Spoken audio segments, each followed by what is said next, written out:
I'm Anna, I'm a licensed architect, and today we'll talk about how our homes have the power to impact our mental health. At first glance, the connection doesn't seem to be so apparent, so let me demystify it for you. Our homes impact how we feel impacts our stress level, and our stress level impacts our mental health. Let me explain that in more detail.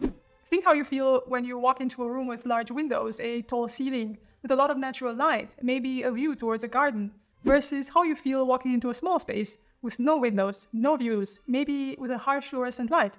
Maybe you hear a weird buzzing noise from somewhere, and then there is this smell, like somebody left some wet shoes there for too long. Imagine you'll have to spend a couple of hours in either of these spaces. How do you feel about the first one? Maybe you feel enthusiastic, relaxed, calm, inspired. What about the second one?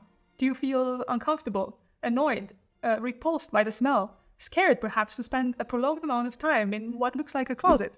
So you see, we have feelings about the spaces we spend time in, and we do choose where we spend our time based on how we feel about that space.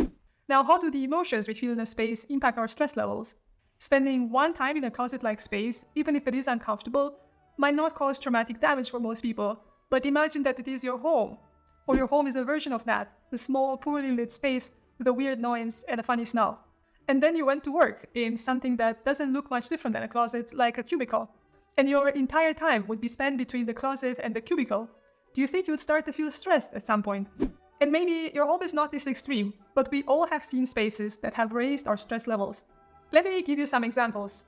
Endless hotel corridors, restaurant kitchens, shopping malls, and grocery stores. There are many spaces that make us feel disoriented and uncomfortable, and while you might not be able to pinpoint what it is, you feel a sense of relief when you take your first steps outside and into the sunshine.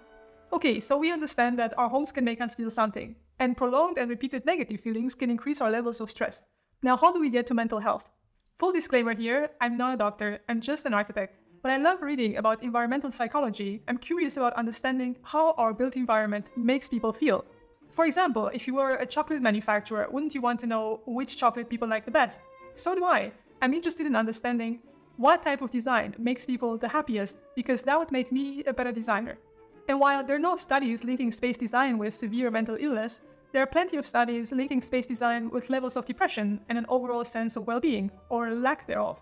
For example, the types of spaces you spend time in can impact how much natural light you get. A lack of sunlight may lead to lower levels of serotonin, a hormone that affects your mood, your appetite, and sleep, and is linked to feelings of depression. Personalizing one's space with photos, art, furniture arrangements can provide a sense of control and belonging, enhancing mental well-being.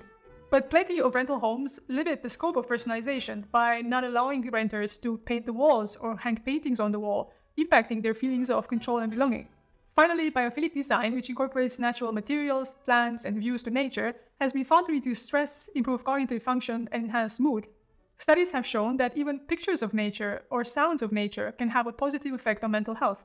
So home design impacts feelings, feelings impact stress levels, and prolonged stress can have negative effects on our overall sense of well-being.